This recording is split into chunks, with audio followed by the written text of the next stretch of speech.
Sa i përket rregullores për procedurën disiplinore për anëtarët e Këshillit Prokuror, në fakt e kam po që ashtu siç e ceku edhe visare, ndryshimet edhe që janë në këtë rregullore, domethënë këtë draft, janë shumë mirë të specifikuara nga ajo e cila kishte qenë në fuqi prej vitit 2016. Vetëm unë çka kisha propozu për me u specifiku është vetëm te neni 20, veprimet e Këshillit pas raportit të Komisionit Disiplinor ad hoc. Te paragrafi 2 është përcaktuar Këshilli mund të vendosë 2.1 të miratoj raportin e Komisionit Disiplinor dhe të shqiptoj sanksionin disiplinor të propozuar,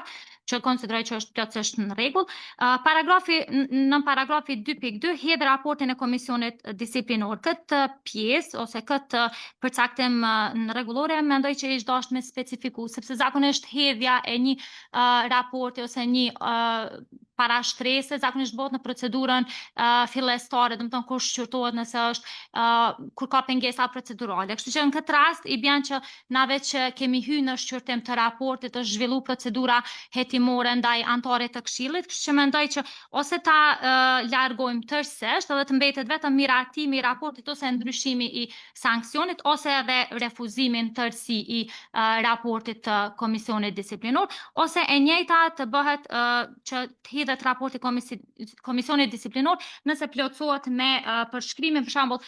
hedhet poshtë raporti Komisionit Disiplinor për shkak të kalimit të afateve të parapara me këtë rregullore për përpilimin e raportit, ose nëse i njëjti nuk është përpiluar në pajtim me rregulloren, domethënë siç e përcakton pastaj neni 19 se çka duhet të përmbaj raporti. Kemi parasysh është ta lënë procedura disiplinore ndaj për shembull se ç'është rregulluar me ligjin për përgjegjësinë disiplinore ndaj gjyqtarëve dhe prokurorëve, për shkak se atje është autoriteti kompetent, ai i cili mund të fillojë, mund ta dërgojë pastaj në Këshill, ndërsa raport me përgjegjësinë disiplinore të anëtarëve të Këshillit Prokuror është pak më ndryshe. Do thonë është e rregulluar edhe me ligj kjo pjesë, por edhe me këtë rregullore që është e veçantë. Prandaj